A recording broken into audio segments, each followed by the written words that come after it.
precisando de tradução.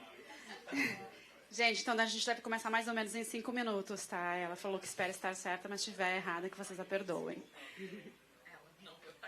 Ela não entra. Perdoem ela.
Well, good afternoon, everyone.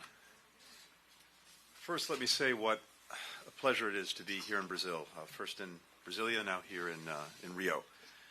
And as I think many of you know, this is the 200th anniversary this year of diplomatic relations between the United States and Brazil, something that we will be highlighting and celebrating throughout the rest of the year. It's exactly a year ago that the President and President Lula met. And I think one of the things that stood out from that meeting was a common desire, a common objective, a common goal to leave the next generation a better future. Those were President Lula's words. It's also President Biden's commitment. And I think what we're seeing in so many different areas is the United States and Brazil working closely together to do just that. I had the pleasure and privilege of spending some time with President Lula yesterday in Brasilia. I'm grateful to him for the time that he dedicated and to the depth and richness of the conversation we had. And as I reflected on what we talked about, so much of it was this common agenda between our countries to try to build effectively a better future for our people, focusing on the areas and on the issues that really have an impact in their daily lives. We're all seized with the obligation of contending with the one existential threat to humanity, and that's climate change. And our countries have been leaders on that. Of course, the rainforest, the Amazon, is one of the world's greatest natural resources when it comes to actually effectively dealing with climate change, carbon emissions. President Lula put it this way when he was at the White House with President Biden: to take care of the Amazon rainforest today is to take care of the planet Earth. And to take care of the planet Earth is to take care of our own survival. I don't think anyone could put it any better. So the United States is working side by side with Brazil to support its efforts to preserve the rainforest, to combat deforestation. We're putting resources into that. We're engaged with many other countries around the world to encourage them to participate. And with USAID and other organizations in the U.S. government, we're working in very practical, concrete ways to help support the management and preservation of the rainforest. In 2025, Brazil will head up the COP30 in Belém. This is a very important opportunity to advance progress on the many different ways in which all of us are dealing with climate change, and we applaud Brazil's leadership. Another area where Brazil is leading and the United States has partnered with Brazil is on dealing with the challenge of food insecurity and global hunger. Here, I'm proud of the fact that the United States has invested billions of dollars over the last few years, both to deal with emergency situations that we faced, the world has faced as a result of climate change, COVID, and conflict, including Russia's aggression against Ukraine. Since 2021, the United States has invested $17.5 billion in trying to support food security for people around the world. But it's not only the emergency assistance that counts, and I discussed this with President Lula. It's the work we are doing to invest in productive capacity around the world for countries from Africa to Latin America to well beyond. That is the answer to the challenge of food insecurity. We have many initiatives underway that are doing just that. Adapting our agricultural systems, our food production systems. With Brazil, we have a partnership to bring artificial intelligence and other technologies to improve the soil in countries. And one of the things that we found, and is at the heart of one of our own major new initiatives, VAX, our Vision for Adapted Crops and Soil, is when you have resilient and nutritious seeds, resilient to climate change and other extreme weather patterns, when you have strong soil, anything is possible. And this initiative with Brazil is working to do just that. And that means that what we then put into the ground on top of the seeds and soil, like fertilizer, will be much more effective. So we're working to develop crops that use nutrients more efficiently, more effectively, lowering costs, lowering dependencies, and at the same time, lowering emissions. It's joined with climate change. So another powerful example of where our two countries are working together in common purpose. And then, of course, President Biden, President Lula are joined profoundly by their commitment to protecting worker rights, to defending and strengthening labor around the world. I think both presidents see it the same way. Workers, labor are at the heart of our successes as countries. We are both building economies from the bottom up and the middle out. Here again, the Partnership for Workers' Rights that the two presidents signed, stopping worker exploitation, focusing on forced labor, on child labor, promoting rights around the world. Here again, our countries are joined, and we have a joint action plan as well to eliminate racial and ethnic discrimination and promote equality, equitable access to education, to health care, to justice, particularly for people of African and indigenous origin. I mention all of this because it was really at the heart of the conversation that I had with President Lula yesterday, and aspects are also at the heart of the G20 agenda, which Brazil is leading. And the other main purpose of this visit was to take part in a meeting with the foreign ministers, led by Foreign Minister Vieira, to prepare the agenda for the leaders when they have the meeting of the G20 leadership toward the end of this year. Here again, Brazil and the United States are working very closely together as partners, and it's the United States' purpose in this to support and make a success of Brazil's presidency of the G20.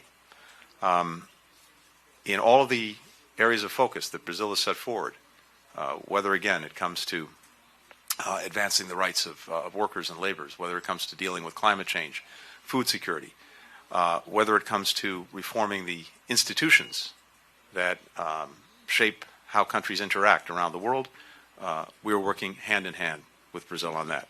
Now, the scope, the scale of some of these global challenges is immense. And I know that there are times when it feels like those challenges are outpacing our collective capacity to tackle them. But I think what the G20 can demonstrate, it's demonstrated in the past, and I believe it will demonstrate it in the future, is that no, we actually do have the capacity, when we're working together, to effectively meet the moment, to meet the challenges that we're facing, to actually address the needs of the people that we represent. The United States, for its part, is working to do that. And we had some discussion of these issues in the context of the G20. On Ukraine, there is a strong, palpable desire among virtually all of the G20 for the Russian aggression to end and for peace to prevail in a way that upholds the rights of Ukrainians to their freedom, to their future, to the territorial integrity of their country. And that was very clear in the meetings that we had over the last 2 days. The conflict in Gaza between Israel and Hamas, we're focused intensely on trying to get an agreement that results in the release of the remaining hostages and that produces an extended humanitarian ceasefire. And again, those are goals that I think virtually everyone in the G20 shares. Haiti, an area that is close to home and close to the hearts of Americans and Brazilians alike.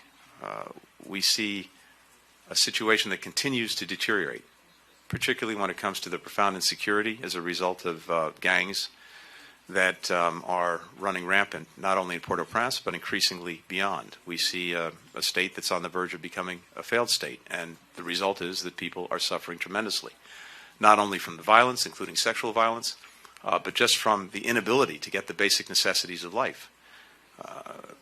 Today, we had a meeting that involved a number of countries, all of whom will be contributing to the mission to help provide renewed security for Haiti that was endorsed by the United Nations last fall and that we're now making real. We have a commitment from Kenya to lead this effort in support of the Haitian National Police. And today we had, as I said, a meeting with well more than a dozen countries, each of whom is contributing or plans to contribute significantly to this mission with personnel, with equipment, with training, and with financial resources. And I think today we had at least another $120 million committed to that effort. We're working together to deal with irregular migration, a challenge that countries around the world are facing in this moment. This is, simply put, a challenge of historic proportions. We see more people on the move now around the planet, not only in our own hemisphere, but around the planet, more people than ever before since we've been recording these numbers. But here again, we're working collectively to try to address the challenge. And then in so many other places around the world where there is conflict, where there is insecurity, the United States, working with other countries, is trying to make a change and trying to make a difference, whether it's in Sudan, whether it's in the Eastern DRC, Ethiopia, Somalia. We're working in all of these places to try to deal with insecurity and also, more broadly, in Africa, with a very strong affirmative agenda, which I was able to highlight on my recent visit. Finally, beyond security, we are putting together new coalitions of countries and organizations to meet shared challenges in new ways.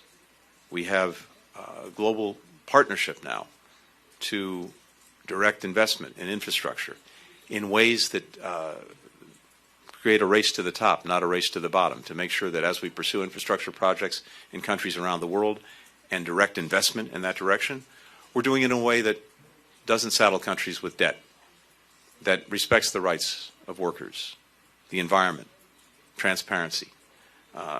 That coalition, including here in Brazil, is increasingly focused on concrete projects and putting the resources into them. We have countries, well more than 100 countries, that have come together to meet a global methane pledge, the largest single contributor to global warming, to cut emissions by methane emissions by 30% by 2030. That will have a powerful impact. And, as I've discussed many times, we now have a global coalition to deal with what is now the #1 killer of Americans at age 18 to 49, synthetic opioids. In the case of the United States, fentanyl. But in the case of many other countries, we see methamphetamines, we see ketamine, we see tramadol. This is one of the new challenges that increasingly countries around the world are being attentive to because they need to be. And this was also a subject at the G20. Finally, even as we're trying to work on issues of peace and security, even as we're dealing with these broad transnational challenges that no one country can effectively deal with alone, we also have to be reinvesting in and updating the international institutions that bring us all together to deal with these challenges. That was the subject of today's session of the G20. We have to have institutions that are more reflective of the world as it is today, not the world as it was when these institutions were created, most of them 80 years ago. We have to have institutions that are more responsive and more effective in meeting the challenges of today. So the United States has been leading in these efforts too. We're leading the effort to expand the United Nations Security Council, both in terms of permanent and non-permanent members, so that it better reflects today's world, today's realities. We're looking and working to sharpen the UN's focus on the most critical emerging issues of the day and emerging opportunities, starting with artificial intelligence. The resolution that we have before the United Nations General Assembly is a way to set a foundation to make sure that artificial intelligence is used in a way that is safe, that's trustworthy, and that actually advances progress on issues that matter to people, including achieving the Sustainable Development Goals.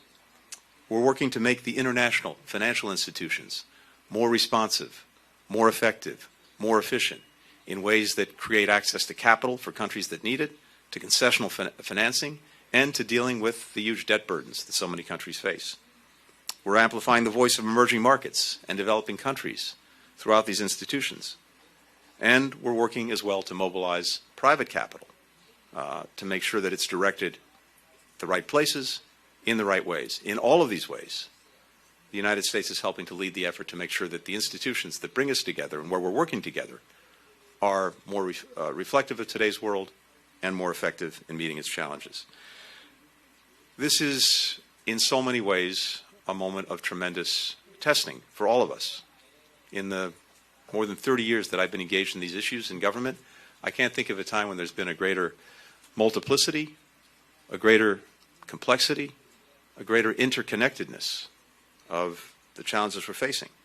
And I think that only underscores the importance of doing more than ever before in working together, in cooperating, in coordinating, in communicating. The powerful reality is this: no one country alone has the capacity to deal with these challenges effectively. But when we work together, when we focus our efforts on common goals, I think we've demonstrated in the past, and we will demonstrate in the future, that there's nothing we can't actually achieve. Thank you. We'll first go to Courtney McBride from Bloomberg News.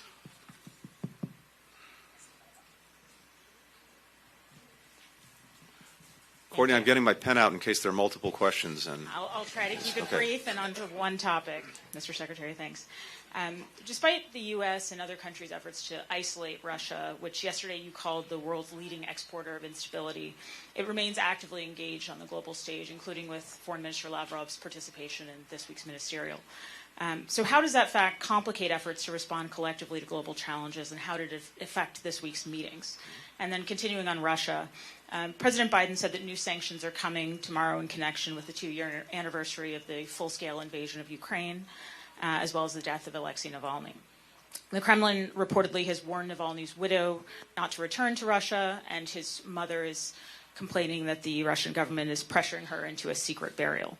How did the U.S. and its allies and partners hope to influence or alter Russia's behavior when previous sanctions have not had that effect? And further, is a state sponsor of terrorism designation a possible way to further influence Russia? Thank you. Great. Thanks, Courtney.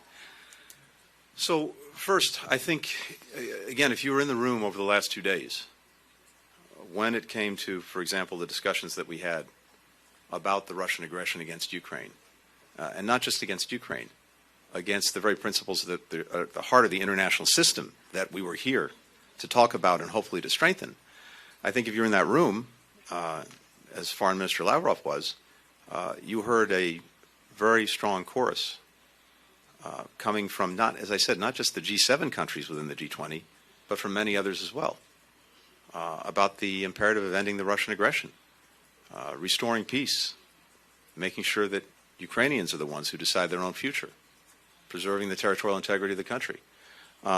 That's increasingly clear. So I think, in a sense, it's actually quite a useful reminder to Russia about what virtually the entire world thinks of this aggression and the strong desire to see it end. And again, there are two reasons for that. One is the fact that it's an aggression against the principles at the heart of the system. The other is that it's had consequences for countries and people around the world. Rising food prices, rising energy prices that have afflicted people largely because of this Russian aggression. Now, we've been able to address that in increasingly effective ways, including Ukraine, by pushing the Russian Navy back and getting access to the Black Sea again. Exports to the Black Sea from Ukraine now exceed what they were before the Russian aggression in February of 2022. But I think countries around the world are seeing the impact it's having on them, and it's another reason they want it to stop. In terms of new measures and additional sanctions, stay tuned. They will be forthcoming. And I just say this about Mr. Navalny, someone truly heroic in his life, in his work, but the fact that Vladimir Putin saw it necessary to persecute, poison, and imprison one man speaks volumes, not about Russia's strength under Putin, but its weakness. And I think, again, countries around the world, including in the G20, were very clear about what they thought about what happened to Mr. Navalny. We'll go to Fernando David with BAN TV.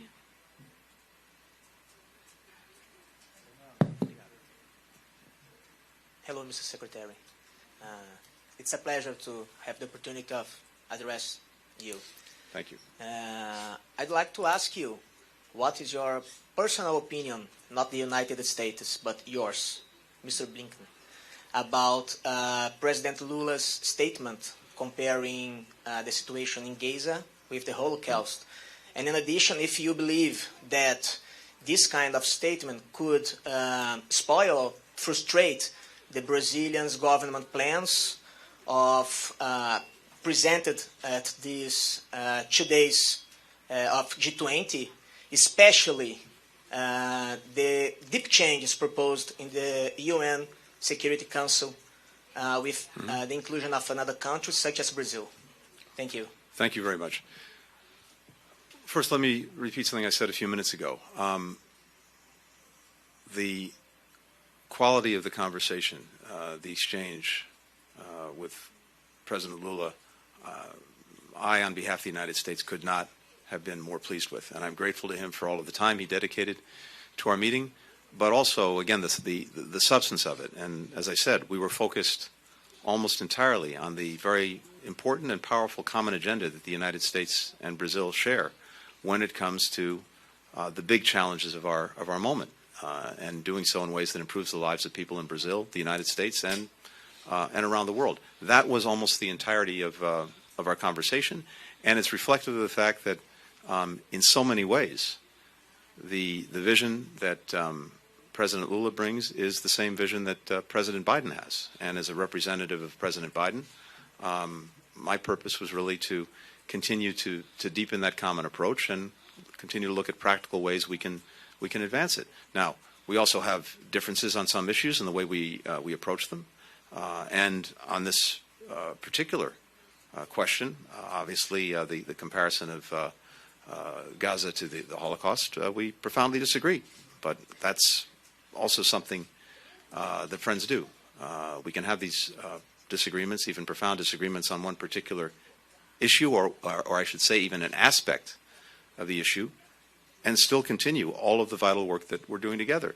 And also, we're joined in having the shared objectives in this moment of getting hostages out, getting an extended humanitarian ceasefire in, along with more humanitarian assistance, and ending the conflict. That's a shared objective. So I think it's important to know that was the nature of our conversation, of our exchange, and we're committed. We remain committed to advancing our common agenda, both between the United States and Brazil directly, as well as through Brazil's leadership of the G20. We'll go to Simon Lewis with Reuters. Thank you. Secretary Blinken, I wanted to ask a little bit more on the Gaza question. Coming to the G20 meetings last year, you were able to kind of garner widespread support from members of the G20 with your position on Russia, even citing UN Charter principles that were being breached by the invasion of Ukraine. This year, we got most of the members of the G20, or many members of the G20 are calling for an immediate ceasefire in Gaza, in contradiction with your own position, highlighted by the fact that the US was forced to use a veto at the UN on that issue. So comparing that last year to this year, is your support for Israel and its war leaving you isolated, and has it put you on the back foot? And in a related couple of points, there are continuing warnings over the humanitarian catastrophe in Gaza. Deconfliction issues and looting are meaning trucks getting aid in may get into Gaza, but they don't actually reach those in need. WFP has said it's suspending crucial food deliveries to the north of Gaza, and the UN assessment mission that you've spoken about hasn't gone ahead. What are you doing to address this dire situation? And can you say whether Israel is really doing all it can to cooperate with those efforts? Great. Thank you. Thanks, Simon. So, first, with regard to the UN Security Council resolution, it's important to start with this clear fact and proposition. That resolution would not, in and of itself, result in a ceasefire. The question before us is, what is the most effective way to move forward? Move forward in a way that gets hostages out, gets an extended humanitarian ceasefire, and ultimately leads to the end of the conflict. And in our judgment, the best way to do that is to do exactly what we're doing right now, which is to work intensely on an agreement on the hostages. This is something I'm involved in virtually every single day, including here, alongside my colleagues, the CIA Director, Bill Burns, the White House Middle East Coordinator, Brett McGurk. We're in constant communication and working every aspect of this, because that is the quickest path, the most effective path to get to where everyone wants to go, including everyone at the G20. And as I said, the Security Council resolution in and of itself would not produce that. And indeed, the concern that we had with this particular resolution was twofold. One was the fact that it was actually silent as to hostages. Second, the timing of it was such that at the very moment when, again, the best path forward is to see if we can reach an agreement on the hostages, anything that might in any way undermine that, confuse that, disrupt that effort is simply counterproductive to what everyone wants to achieve. Now, in terms of what people want to achieve, actually, we all share the same goals. Everyone wants to see an end to this conflict as soon as possible. Everyone wants to see an end to the suffering of children, women, and men in Gaza, who, so many innocents, who've suffered and continue to suffer so terribly, who are caught in this crossfire of Hamas's making. We all want to see that end as quickly as possible. And I think all of us are united in wanting to see, after Gaza, the path forward to a genuinely durable, sustainable peace, to make sure that this never happens again for Israelis and never happens again for Palestinians. So we're united in that. And again, in terms of some of the particulars, everyone supports trying to reach a hostage agreement. Everyone supports having an extended humanitarian ceasefire to allow that agreement to go forward, as well as to dramatically increase humanitarian assistance. Everyone supports finding a way to end the conflict and move to this path to a durable solution. So I found a lot of commonality on that. Now, again, there may be differences over tactics, and there may be differences over the Security Council resolution, but if we're trying to focus on actually getting results, actually making a change, making a difference, we think what we're focused on is the best way to do that. In terms of assistance getting in, what I can tell you is this. There are two things that are a challenge. One is actually getting the assistance into Gaza, and here this is something we've been working on pretty much every single day over the last 4 months. And over time, we were able, first of all, to open the gates to start to allow assistance in. That was a product of our intense engagement in diplomacy. Then to expand the places through which assistance was getting through, as well as to expand the assistance itself. All of this has taken a lot of sustained work, but it's also accurate that every step along the way, we've encountered obstacles. We continue to encounter them, and we're dealing with them virtually every day. Then once assistance is inside of Gaza, that's not enough, because it actually has to get to the people who need it, and there too. There have been many obstacles that we're trying to work through every single day, including making sure that convoys can proceed in a way that ensures the safety of those who are conducting them, and that means deconfliction, it means coordination, and that has been insufficient. So we're working to improve that, as well as to make sure that, as you pointed out, assistance gets not only to people throughout the southern part of Gaza, but actually gets to the many people who need it who remain in the north, some 350,000 people who remain above the Wadi Gaza. So what I can tell you is this: we are working this quite literally every single day through our own envoy for assistance, Ambassador David Satterfield and his team, through the work that I and many others in the government are doing, engaging with the different institutions of the United Nations, engaging with the Israeli government, with the Egyptians, with the Jordanians. The bottom line is this, though: we need more aid to get in through more places to reach more people. That's the bottom line, and we want to make sure that we deliver on that. Every single day, we're engaged when an issue arises. We tackle it, and we look to see that there's an adequate response. So, you can take this issue by issue, obstacle by obstacle. But what we have seen is when we've brought up a problem that's arisen, generally speaking, yes, the Israelis have engaged it, but we continue to be in a situation where, again, not enough is getting in the first place, and once it's in, it's not effectively getting to everyone who needs it. That has to be addressed. Final question, Camila Zerar, Folha de Sao Paulo. Hi, Mr. Secretary. Before the G20 Chancellors reunion, Russian Foreign Minister Lavrov criticized the politicization of G20 for addressing issues such as the war in Ukraine. How do you see this statement? And have you had any conversation with Mr. Lavrov during the G20 meeting or in the dinner last night? Thank you. Second part of the question first. I didn't have any direct conversations with Foreign Minister Lavrov, but we certainly, I heard him speak in the meetings, and I imagine he heard me speak, and many others as well. Second, in terms of the so-called politicization of the G20, I think Foreign Minister Vieira and a number of other colleagues addressed this very effectively themselves. If we're not able to deal with issues of peace and security, then it's going to be, if not impossible, at least that much harder to actually deal with what we're trying to accomplish through the G20.